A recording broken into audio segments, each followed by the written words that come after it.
दिल्ली।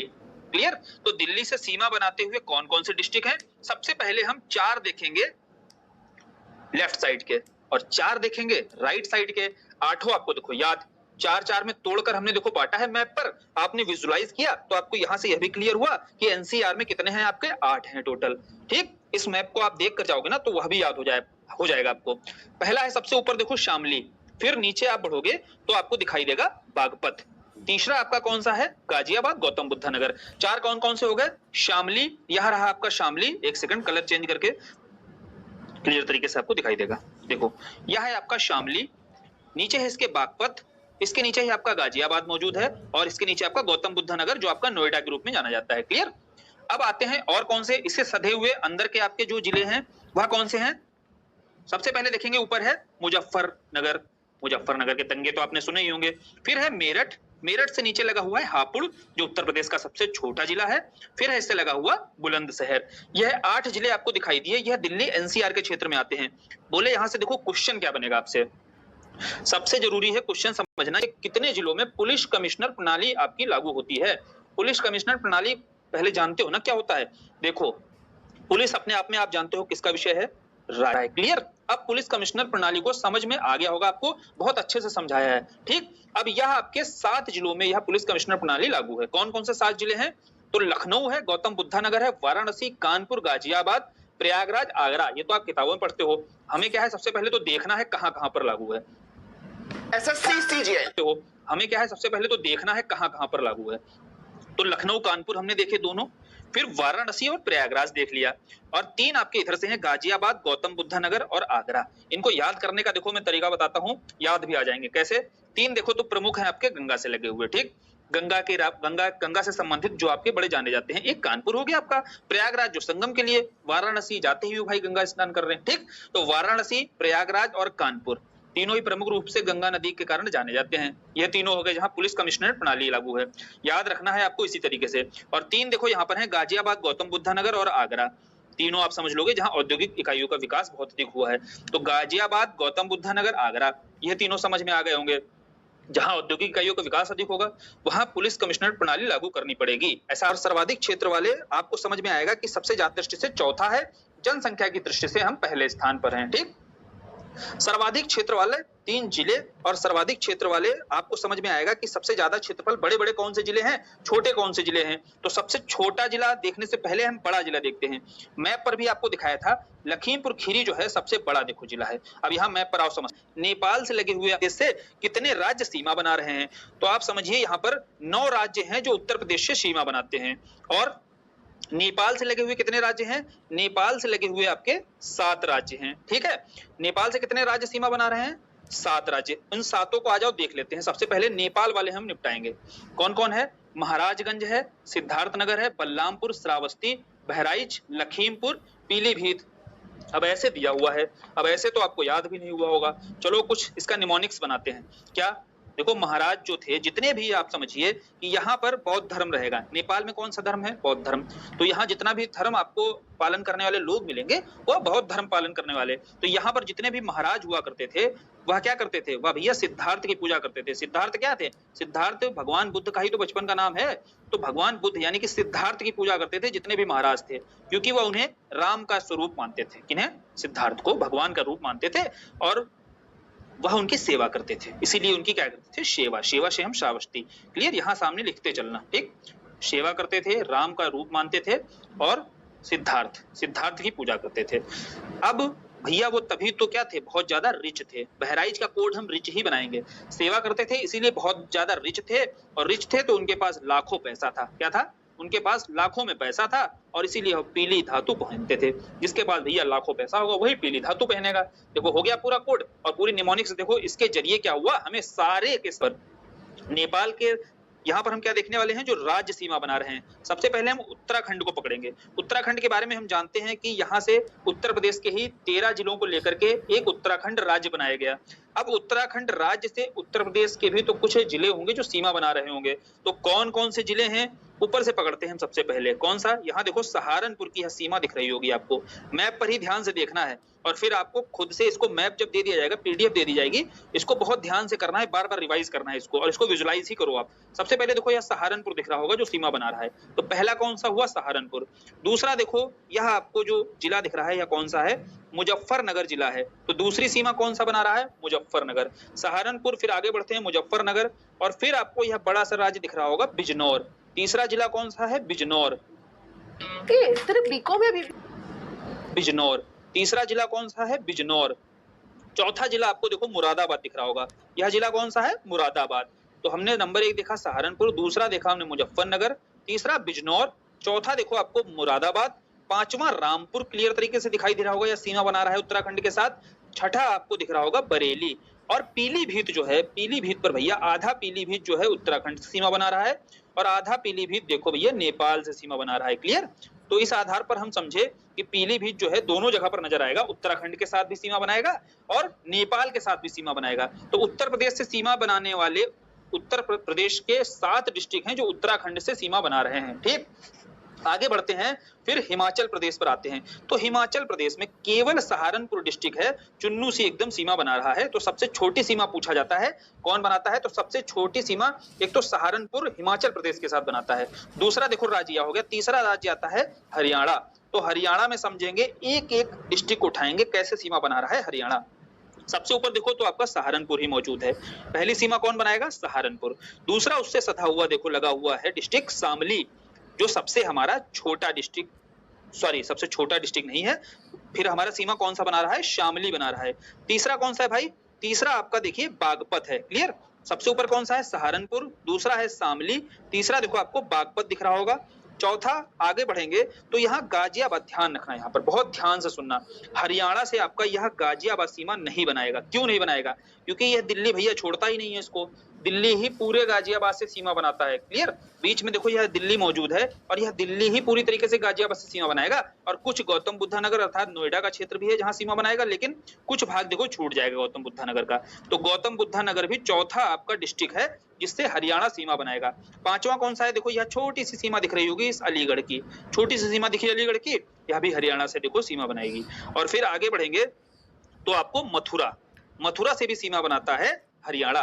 तो यह 6 आपको डिस्ट्रिक्ट उत्तर प्रदेश के दिखाई दिए जो हरियाणा से सीमा बना रहे हैं। फिर आगे बढ़े तो मथुरा और आगरा, मथुरा और आगरा से सीमा बना रहा है राजस्थान, यह क्लियर तरीके से दिखाई दिया होगा। फिर एमपी पर आते हैं, एमपी देखो दक्षिण में मौजूद है और सबसे लंबी सीमा बनाता है उत्तर प्रदेश राज्य के साथ। और यहाँ पर आप जानेंगे कि उत्तर प्रदेश के 11 डिस्ट्रिक्ट जो हैं, उत्तर प्रदेश के 11 डिस्ट्रिक्ट मध्य प्रदेश से सीमा बनाते हैं। एक एक करके इसको देखते हैं मैप पर। सबसे पहले देखो आगरा है, आगरा मध्य प्रदेश के बॉर्डर पर है। दूसरा है आपका देखो यह इटावा, दूसरा कौन सा है, इटावा राज्य है। तीसरा देखो जालौन आपको दिखाई देगा।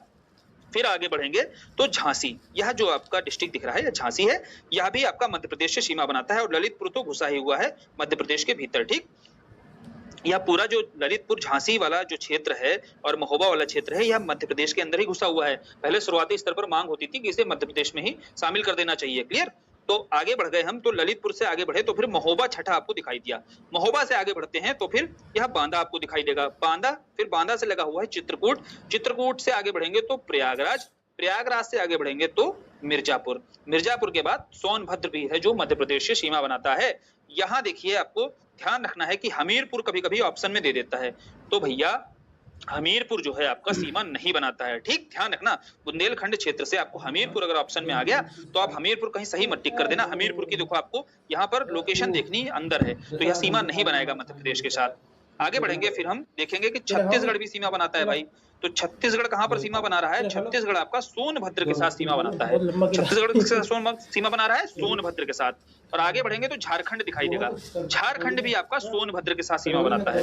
तो एक तो मध्य प्रदेश के साथ सीमा बना रहा है सोनभद्र, छत्तीसगढ़ के साथ भी सीमा बना रहा है, तीसरा झारखंड के साथ सीमा बना रहा है। आगे जब हम बिहार देखेंगे तो बिहार के साथ भी क्या देखो सोनभद्र जो है सीमा बनाता है। तो यहाँ हमने पकड़ा कि सोनभद्र जो है हमारा 4 राज्यों के साथ सीमा बनाता है। सोनभद्र इकलौता ऐसा जिला है जो 4 राज्यों के साथ सीमा बनाता है और सब मैप पर दिख रही है क्लियर तरीके से। Number 1 MP, number 2 Chhattisgarh, number 3 Jharkhand, number 4 Bihar. ठीक, आगे बढ़ते हैं, बिहार देखते हैं किससे सीमा बनाता है। एक तो सोनभद्र हो गया और सोनभद्र से लगा हुआ यह डिस्ट्रिक्ट है चंदौली। चंदौली के बाद फिर गाजीपुर आ जाएगा, गाजीपुर के बाद देखो बलिया जो हमारा सबसे पूर्वी जिला है। फिर आगे बढ़ेंगे भाई तो देवरिया, देवरिया के बाद फिर कुशीनगर और कुशीनगर के बाद महाराजगंज। तो 7 आपके देखो डिस्ट्रिक्ट यहाँ मौजूद हैं जो बिहार के साथ सीमा बनाते हैं। सभी को आपको खुद से भी एक बार मैपिंग करनी है तो और अच्छे से यह तैयार हो जाएगा।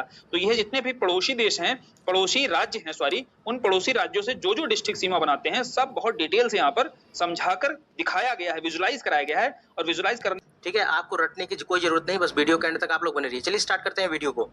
तो देखिए यहाँ पर नगर निगम की जब बात आती है, सबसे पहले यहाँ पर एक चीज आता है नगर निगम में गम। क्या आता है? नगर निगम में अगर नी को हटा दिया जाए बन जाता है गम, और इसी के साथ हम लोग का ट्रिक हो जाएगा कंप्लीट। यानी आपको केवल गम याद रखना है, बस क्या याद रखना है? नगर निगम में गम। चलिए सबसे पहला है आगरा। तब जब किसी के दिल में गम रहता है, जब किसी के अंदर गम रहता है तो उसके अंदर क्या जलती है? आग जलती है। तो आग से हो जाएगा आगरा, यानी आगरा में नगर निगम है। नेक्स्ट हम लोग का प्रयागराज। तो प्रयागराज जैसे ही आता है, प्रयागराज में क्या होता है? प्रयाग में आ रहा है आग, तो आग से हो जाएगा आगरा। क्या हो जाएगा? आग से आगरा, यानी आगरा और प्रयागराज में भी नगर निगम है। नेक्स्ट है बरेली और वाराणसी। देखिए जब भी आप बरेली और वाराणसी पढ़ेंगे तो देखिए बरेली में आ रहा है बर। बर का मतलब क्या होता है? जलना, गम में कोई जल रहा है। वाराणसी, वाराणसी में यानी बर, यानी वाराणसी यानी बार, यानी क्या कर रहा है? वह भी जल रहा है। ठीक है, बारना, जलना, बरेली क्या है? ये सब गम की याद में जल रहा है। तो यहाँ पर बरेली और वाराणसी दोनों ही नगर निगम में शामिल है। नेक्स्ट है हम लोग का मेरठ और मुरादाबाद। तो देखिए जब अगर मेरठ में अगर यहाँ पर एक की मात्रा हटा देंगे बन जाएगा मर। तो हम जब वहाँ पर मंडल याद करवा रहे थे आपसे, जब मुरादाबाद आया था तो उसको हम मुर्दा से रिलेट करते हैं। तो जब कोई मर जाता है तो क्या बनता है? मुर्दा बन जाता है। तो उसमें क्या रहता है? सभी लोग गम करते हैं, तो गम से हो जाएगा हमारा नगर निगम। तो मेरठ और मुरादाबाद यहाँ पर नगर निगम में शामिल है। ठीक है, जब कोई मर जाता है तो मुर्दा बन जाता है, तो भाई सब लोग गम करते हैं तो गम से हो जाएगा नगर निगम, यानी मेरठ और मुरादाबाद नगर निगम में शामिल है। नेक्स्ट हम लोग का लखनऊ। कैसे याद होगा? लखनऊ जब किसी के लाखों रुपए अगर खो जाते हैं तो वह क्या करता है? भाई ये गम में रहता है, तो गम से हो जाएगा नगर निगम और लाखों से हो जाएगा लखनऊ। यानी लाखों रुपए अगर किसी के खो जाए तो वह क्या रहेगा? हमेशा गम में रहेगा। चलिए नेक्स्ट है हम लोग का कानपुर। तो भैया अगर कोई बहुत गम में डूबा है या दूसरे व्यक्ति को जाकर बताएगा तो कैसे बताएगा? उसके जाके कान में बताएगा ना, यानी अपने अंदर की आग को, अपने अंदर के गम को कहाँ पर जाकर बताते हैं? उसके कान में बताते हैं। कान से हो जाएगा कानपुर हो जाएगा। चलिए एक बार फिर से इसको देख लेते हैं। तो यहाँ पर हमको पकड़ना है, नगर निगम में गम पकड़ना है। जब भी कोई गम में रहता है उसके अंदर आग जलती है, आग से हो जाएगा आगरा। और प्रयाग में भी आपका आग आ रहा है, प्रयाग यानी आग, आगरा। यहाँ पर देखिए बरेली, बरेली में बर की वाइस आ रही है, यानी बर रहा है, जल रहा है, यानी गम की याद में जल रहा है, गम की याद में बर रहा है, बर से हो जाएगा बरेली। और यहाँ पर देखिए बर भी लिखा है तो बर से हो जाएगा वाराणसी। चलिए नेक्स्ट हम लोग का मेरठ। जब भी कोई मर जाता है तो वह मुर्दा बन जाता है, उसकी याद में, उसकी गम में सब लोग रहते हैं, तो गम से हो जाएगा नगर निगम, यानी मेरठ और मुरादाबाद यहाँ पर शामिल है नगर निगम में। नेक्स्ट है लखनऊ। तो जब लखनऊ आता है हम लाखों से रिलेट करते हैं। जब किसी के लाखों रुपए खो जाएंगे तो वह इंसान हमेशा गम में रहेगा, तो गम से हो जाएगा नगर निगम, यानी लखनऊ नगर निगम में शामिल है। नेक्स्ट है कानपुर। तो भैया अगर कोई गम में रहता है तो दूसरे व्यक्ति से बताने जाएगा तो कैसे बताएगा? उसके कान में बताएगा, कान से हो जाएगा कानपुर, यानी कानपुर भी नगर निगम में शामिल है। चलिए नेक्स्ट हम लोग का गाजियाबाद और अलीगढ़। तो भैया जब किसी का किसी से ब्रेकअप हो जाता है, ठीक है, गर्लफ्रेंड बॉयफ्रेंड का या कुछ भी हो, तो हमेशा क्या करते हैं? यहाँ पर अलग हो जाते हैं। अलग होने से क्या होता है? उसके बाद क्या करते हैं? वह गांजा फूकने लगते हैं, मैक्सिमम देखा जाता है। ठीक है, तो यहाँ पर केवल ओनली रिलेट और याद कराने के लिए है बस। ठीक है, इसको आप दिल में मत दीजिएगा, केवल याद और रिलेट कराने के लिए, ताकि याद रहे लंबे समय तक। ठीक है, जब किसी की याद में कोई अलग हो जाता है और रहता है, हमेशा ब्रेकअप हो जाता है, तो उसके बाद क्या करता है? अलग होने के बाद वो गांजा फूकने लगता है। गांजा से हो जाएगा गाजियाबाद, अलग से हो जाएगा अलीगढ़। ठीक है, दोनों याद हो गया होगा। नेक्स्ट हम लोग का झांसी। झांसी कैसे याद होगा? भैया जब किसी को झांसे में कोई आ जाता है तो वह इंसान बहुत ही गम में रहने लगता है। जब किसी के झांसे में कोई आ जाता है तो वह गम में रहने लगता है, गम से हो जाएगा नगर निगम, झांसे से झांसी। नेक्स्ट है सहारनपुर। और कोई इंसान अगर गम में डूबा है, गम में अगर है, तो उसको बाहर निकालने के लिए क्या हो? किसी के सहारे की जरूरत पड़ेगी, सहारे से सहारनपुर। यानी ऐसे दिमाग में आएगा ना, सहारनपुर किसमें है? अगर किसी को गम से बाहर निकालना है तो सहारे की जरूरत पड़ेगी, तो सहारे से सहारनपुर हो जाएगा। नेक्स्ट है फिरोजाबाद। कैसे याद होगा? तो देखिए अगर कोई गम में डूबा रहता है, गम में रहता है, तो वह रोज रोज वही एक ही बात करता है, रोज रोज एक ही बात करता है, तो रोज रोज से फिरोजाबाद, और गम से आपका हो जाएगा नगर निगम। नेक्स्ट है अयोध्या। देखिए अयोध्या को हम अगर आ हटा देंगे बन जाएगा योद्धा। भैया जो असली योद्धा होते हैं ना तो गम की फिक्र करते हैं ना तो खुशी। ठीक है, वो लोग गम में नहीं रहते हैं। योद्धा कौन नहीं गम में रहता? योद्धा। तो योद्धा से हो जाएगा अयोध्या। नेक्स्ट है मथुरा और वृंदावन। तो देखिए जब भी मथुरा आता है उसको हमने कैसे रिलेट से करते हैं, तो हम रिलेट करते हैं मैंने थूर दिया, ठीक है, मैंने थूर दिया तब से मैं गम में हूँ, मैंने उसे थूर दिया वन में इसलिए तब से मैं गम में हूँ, तो मैंने थूर दिया से मथुरा हो जाएगा, वृंदावन से वन से हो जाएगा वृंदावन। चलिए नेक्स्ट है हम लोग का गोरखपुर। तो गोरखपुर में भाई जो लोग गोरे होते हैं कभी वो लोग गम नहीं करते हैं, ऐसे याद रखिए, जो लोग गोरे होते हैं कभी गम नहीं करते हैं, तो गम से हो जाएगा नगर निगम, गोरे से हो जाएगा गोरखपुर। नेक्स्ट एंड लास्ट है नगर निगम शाहजहांपुर। तो ये देखिए कैसे याद होगा, जब भी शाहजहां का नाम आता है, शाहजहांपुर आया ना, तो यह नगर निगम में शामिल है कि नहीं है। तो देखिए शाहजहां ने किसकी गम में ताजमहल को बनवाया, शाहजहां ने किसके गम में ताजमहल बनवाया, तो मुमताज महल के गम में ताजमहल बनवाया। तो शाहजहां ने मुमताज महल के गम में ताजमहल बनवाया, तो गम से हो जाएगा नगर निगम, शाहजहां से शाहजहांपुर हो जाएगा। 2018 में इसको शामिल किया गया, पूछ सकता है शाहजहांपुर को नगर निगम में कब शामिल किया गया, 2018 में शामिल किया गया। तो यहाँ से हमने 17 नगर निगम को बिल्कुल ट्रिक के साथ कंप्लीट कर लिया है। और अब देखिए हम लोगों ने यहाँ पर 2 क्वेश्चन रखा है टेस्ट के लिए। चलिए इसको टेस्ट में आप लोग शामिल होइए, बताइए यहाँ पर कितने क्वेश्चन आपके सही हुए। तो बस इसको 1 से 2 बार वीडियो देख लीजिएगा, याद हो जाएगा। चलिए सबसे पहला क्वेश्चन है, उत्तर प्रदेश में नगर निगम की संख्या कितनी है। इसके लिए मिलते हैं आपको 2 सेकंड। और यह क्वेश्चन जो है जूनियर असिस्टेंट 1200 में पूछा जा चुका है।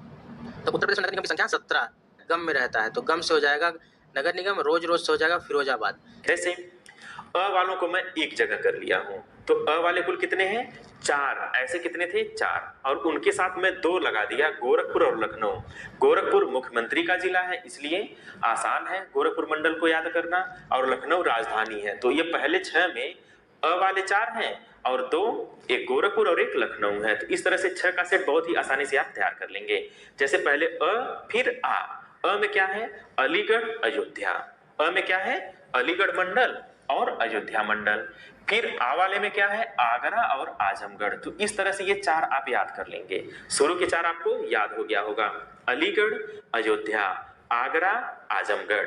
और 5वां 6वां तो मैं पहले ही बताया कि एक गोरखपुर हो जाएगा और एक लखनऊ हो जाएगा। तो पहला 6 आप लोगों को ये सेट तैयार हो गया होगा। अब हम नेक्स्ट दूसरे सेट की बात करें, सेकेंड। अब आप ध्यान से देखिए, 7वें नंबर पे मैंने रखा है सहारनपुर को, स से 7 स से सहारनपुर, ठीक है।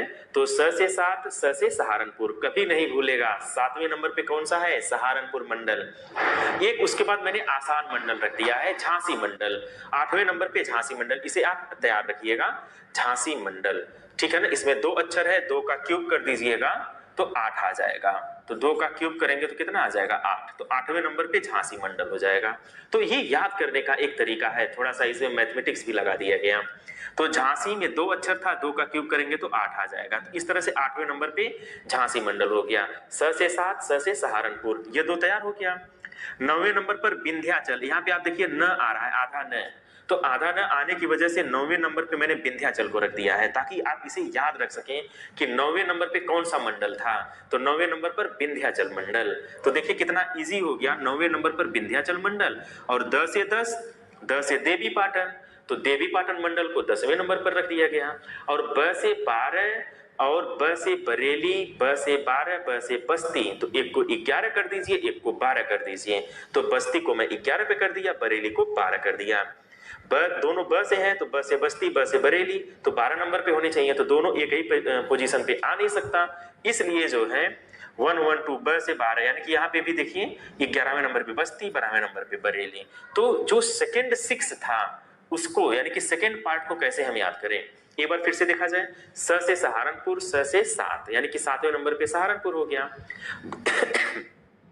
5 रुपए का सिक्का इस महंगाई के दौर में भी हर न्यूज़पेपर में चर्चा का विषय बना हुआ है। क्या है पूरी सच्चाई? झांसी में 2 अक्षर था, 2 का क्यूब करेंगे तो 8 हो जाएगा, यानी 8वें नंबर पे झांसी हो गया।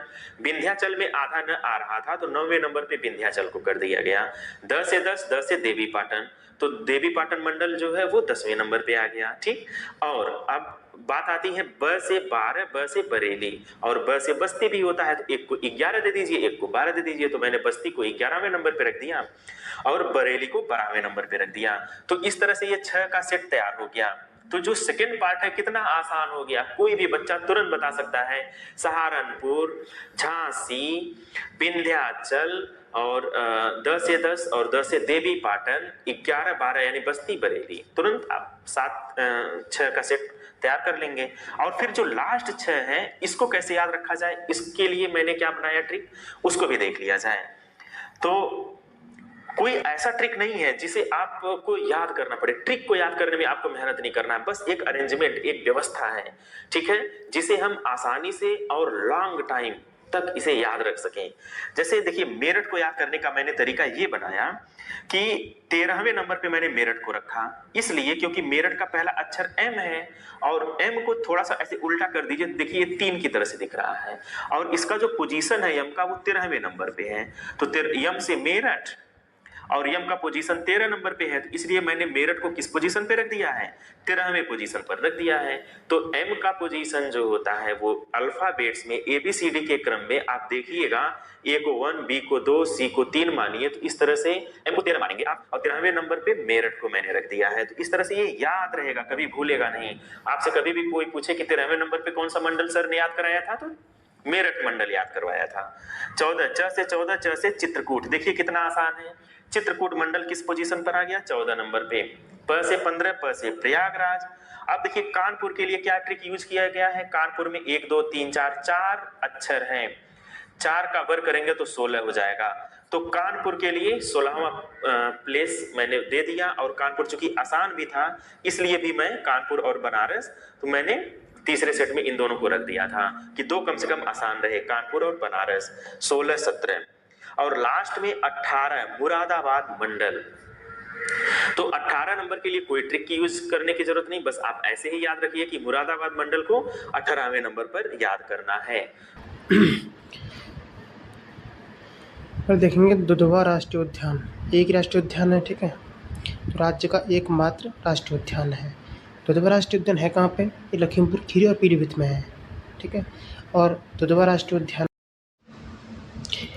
14 पक्षी विहार में देखेंगे, ठीक है। पहला है शहीद चंद्रशेखर आज़ाद पक्षी विहार, इसका पहले नाम क्या था, नवाबगंज पक्षी विहार। तो ट्रिक यही है कि शहीद वो चंद्रशेखर आज़ाद जो थे अपनी लाइफ नवाबों की तरह जीते थे, नवाबों की तरह। तो नवाबगंज पक्षी विहार को क्या कहते हैं, शहीद चंद्रशेखर आज़ाद पक्षी विहार। ये उन्नाव में है। चंद्रशेखर आज़ाद नवाबगंज जाते थे तो किससे पहले किससे जाते थे, नाव में बैठ के, उन्नाव, ठीक है। अभी कब इसकी स्थापना हुई, और याद रखना ये सबसे पुराना पक्षी विहार कोई है तो वो यही है, ठीक है। अब इसकी स्थापना 1984 में हुई। ट्रिक मैंने ये बताई थी कि चंद्रशेखर आज़ाद जो है 84 साल के होकर मरे थे, ठीक है, शहीद हुए थे 84 साल में, ठीक। और इसका क्षेत्रफल है 2.25 वर्ग किलोमीटर, लगभग 2-2.5 के आसपास। चंद्रशेखर आज़ाद का जो पक्षी विहार है इसका एरिया कितना है, 2.25 वर्ग किलोमीटर, ठीक है। समसपुर पक्षी विहार, समसपुर ये रायबरेली में है। कहाँ पे है, रायबरेली में। ट्रिक क्या है, सम, हमेशा याद रखना अगर आपको कोई सम राय दे रहा है, राय मतलब रायबरेली सम, तो उसे मान लेनी चाहिए। समसपुर जब भी बोले तो रायबरेली राय है, ठीक है। इसकी स्थापना 1987 में हुई। कब, 87। अब सम की बात कह रहा है लेकिन 87 में तो कोई सम संख्या नहीं है, 87 तो विषम संख्या है, तो ऐसे याद कर लेना। सम जब भी बोलो तो क्या याद रखोगे, 87। और इसका एरिया है 8 वर्ग किलोमीटर, कितना, 8, क्योंकि 8 सम संख्या है, सम ही तो बोला है उसने। नेक्स्ट, लाख बहोसी पक्षी विहार, लाख बहोसी ये कन्नौज में है, ठीक है। ये सबसे बड़ा पक्षी विहार है। इसकी स्थापना 1989 में हुई, ठीक है। अब ट्रिक क्या है, लाख बहोसी है, बात हो रही है लाख की, लाख है, तो यहाँ पर ट्रिक क्या समझे, लास्ट के 2 अंक याद कर लो, 8 और 9, 8 लाख 9 लाख, 8 लाख 9 लाख। लाख बहोसी की लाख की बात जब भी करेगा तो हम 8 लाख और 9 लाख याद रखेंगे, 1989। और इसका एरिया 80 वर्ग किलोमीटर, कितना, 80 वर्ग किलोमीटर। अब देखें सांडी, सांडी पक्षी विहार हरदोई में है। भाई सांड इतना बड़ा है कि हद ही हो गई, हरदोई मतलब हद हो गई, ठीक। इसकी स्थापना 1991, 91। और इसका जो इसकी स्थापना 1991 में हुई। इसका एरिया 3 वर्ग किलोमीटर के आसपास, 3.09, ठीक है। सांडी, तो वो सांडी में देखो 3 वर्ड हैं, सांडी 3 अक्षर है तो 3 इसका आंसर है, क्षेत्रफल 3 वर्ग किलोमीटर। इसकी स्थापना 91 में हुई थी। ठीक है। अब है बखीरा पक्षी विहार, ये संत कबीर नगर में है। ठीक है।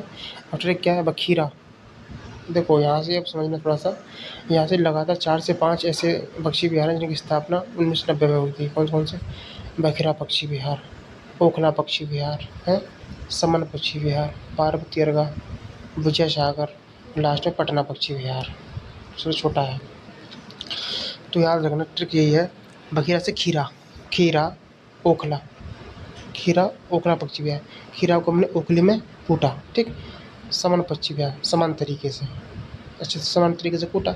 उसके बाद हमने पार्वती को अर्पित कर दिया। बाकी खीरा को ओखली में कूटा समान तरीके से, समान, फिर पार्वती को अर्पित कर दिया, पार्वती अर्घा। उसके बाद क्या हुआ, हमारी विजय हो गई, विजय सागर पक्षी विहार। इसके बाद जो हमको पटना था वो पट गया। ठीक है, पटना पक्षी विहार हो गया ना ट्रिक। अब हम देखें कहाँ कहाँ पे है ये, देखो बखीरा पक्षी विहार, संत कबीर नगर। भाई संत कबीर को हमेशा खीरा बहुत पसंद थे। ठीक है। और इसकी स्थापना 1990 में हो गई, पढ़ चुके हैं। और बखीरा संत कबीर नगर, संत कबीर जो थे, कबीर ये 29 वर्ष के थे जब उनको ज्ञान प्राप्ति होती है, ऐसे याद कर लेंगे। संत कबीर 29 वर्ग किलोमीटर यह हो जाएगा। अब ओखला, ओखला पक्षी विहार कहाँ पे, गौतम बुद्ध नगर, नोएडा में। ठीक है। अब गौतम बुद्ध जो थे वो किसी भी खोखली बात पे यकीन नहीं करते थे, ओखला खोखला। ठीक है। तो इसका जो एरिया है 4 वर्ग किलोमीटर है। गौतम बुद्ध का जो ये ओखला पक्षी विहार है, ओखला, इसका एरिया 4 वर्ग किलोमीटर। अब समन पक्षी विहार मैनपुरी में है ये, इसका एरिया है 5.25 वर्ग। अब बात हो रही सम, भाई 5 तो सम नहीं है, समन पक्षी विहार सम बोला ना, तो 5 तो सम नहीं है, तो ऐसे याद कर लेंगे। अब पार्वती अर्घा गोंडा में है, 90 में हुआ। पार्वती अर्घा, पार्वती अर्घा को 10, पार्वती 10 और बस। ठीक है। पार्वती हमेशा 10 से ज़्यादा लोगों की नहीं सुनती है, 10। ठीक है। विजय सागर पक्षी विहार की स्थापना 1990 पढ़ चुके हैं, महोबा में है ये, विजय सागर महोबा और हमीरपुर में। ठीक है। भाई विजय सागर का मतलब क्या है, जब कोई किसी को विजय मिल जाती है तो माहौल बन जाता है। ठीक। और हरामी लोग जल जाते हैं, तो महोबा और हमीरपुर हरामी। विजय सागर पक्षी विहार का एरिया है 2.62 वर्ग किलोमीटर, 2, क्योंकि इसमें दो ही नाम दे रखे हैं, महोबा और हमीरपुर, 2 नाम है ना, तो 2 वर्ग किलोमीटर हो जाएगा, 2.62। नेक्स्ट। अब शेखा, ये अलीगढ़ में है। शेखा पक्षी विहार सबसे छोटा पक्षी विहार है जिसका एरिया 0.40 वर्ग किलोमीटर मात्र, एक भी पूरा नहीं है, 2016 में बना था। अब जयप्रकाश नारायण पक्षी विहार, जिसे सुरहताल कहते हैं। अब जयप्रकाश जो थे वो सुबह सुबह ताल में नहाते थे, सुरहताल। ठीक। तो अब ये बलिया में है, इसकी स्थापना 1991 में हुई थी। देखो एक सुरहताल जो जयप्रकाश नारायण 91 में हुआ, और एक यहाँ पे दे रखा ऊपर ये वाला सांडी हरदोई, ये भी 1991 में। सांडी सांड और जयप्रकाश दोनों ही 1991 में है। जयप्रकाश नारायण का जो एरिया है 34 वर्ग किलोमीटर है, 34, और सांडी का कितना था, 3। अब सुर सरोवर, ये आगरा में है, ये भी 1991 में बना है। तो सांडी, जयप्रकाश नारायण और सुर सरोवर तीनों ही 1991 में बने थे। कब बने, 1991 में। और सुर सरोवर का एरिया है 8। और डॉक्टर भीमराव अम्बेडकर पक्षी विहार, जो इसका पुराना नाम क्या है, बैतीताल। ठीक है। अब ये इसकी स्थापना 2003 में हुई, और ये 4.27 वर्ग किलोमीटर है। भीमराव अम्बेडकर 4.27 वर्ग किलोमीटर। अब पटना पक्षी विहार एटा में है, 1990 में बना, इसका एरिया है 0.09 वर्ग किलोमीटर। अब देखेंगे उत्तर प्रदेश के 12 राष्ट्रीय उद्यान। पहला है तो पहला तो यही है, सॉरी 12 नहीं, राष्ट्रीय उद्यान एक ही है, दुधवा राष्ट्रीय उद्यान। इसके बारे में समझिए थोड़ा सा। ये तो इसकी स्थापना तो 1968 में हुई थी, दुधवा पशु विहार के नाम से, लेकिन इसके ऊपर 1970 में राष्ट्रीय उद्यान का दर्जा मिला। ठीक है। 68 में तो उसकी स्थापना हुई पशु विहार के रूप में, दुधवा पशु विहार। 1970 में राष्ट्रीय उद्यान का दर्जा मिला। फिर उसके बाद 1987-88 में उसको टाइगर रिजर्व का दर्जा मिला। ठीक है। 3 साल याद रखना क्रम से, 1968, 1970 और 1987-88। इसका एरिया है 490 वर्ग किलोमीटर। लखीमपुर की पीलीभीत में फैला हुआ है।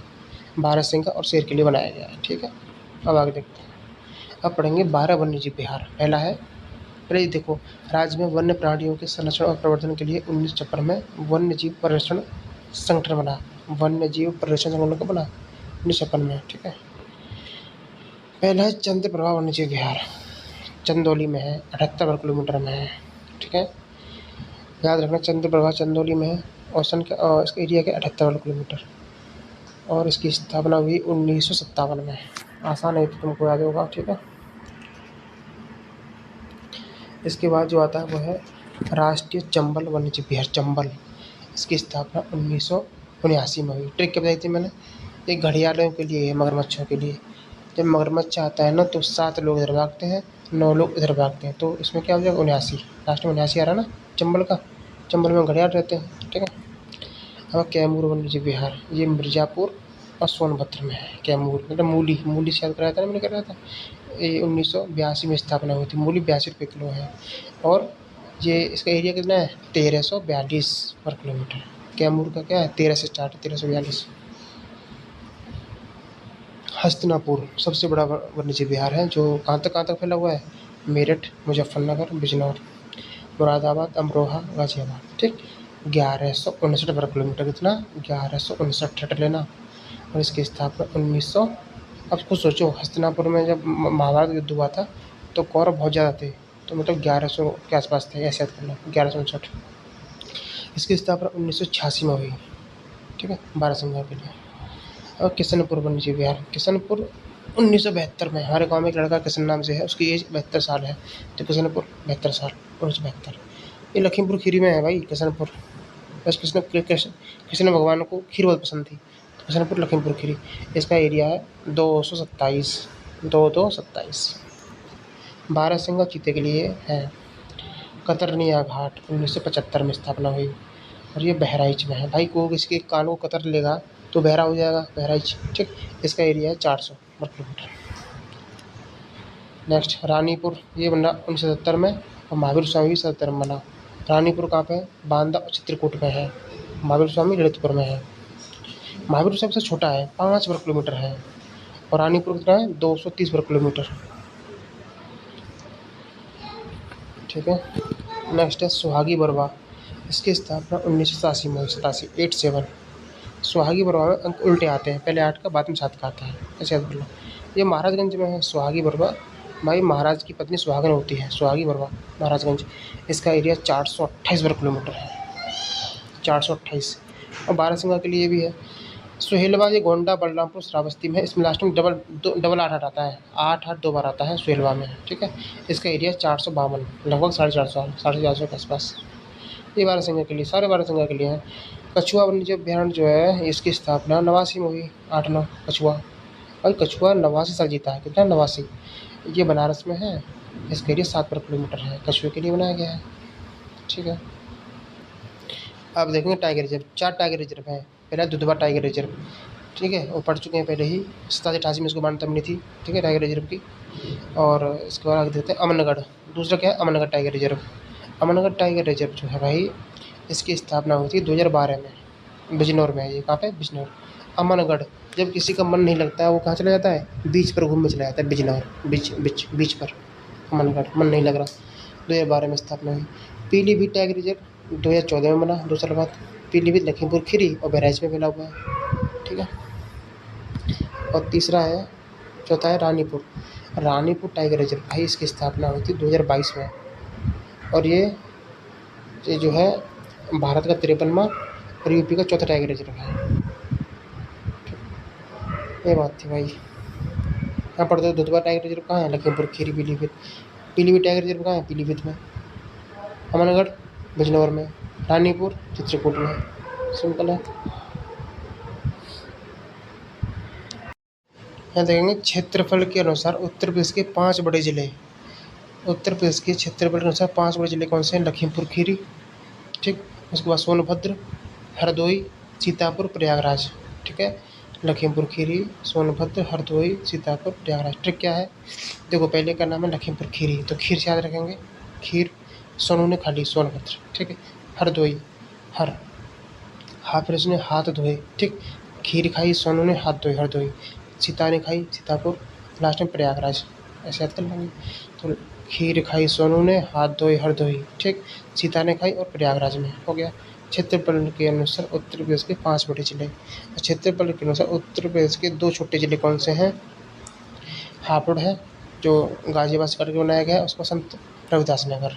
ठीक है, इतना से याद रखना इसमें।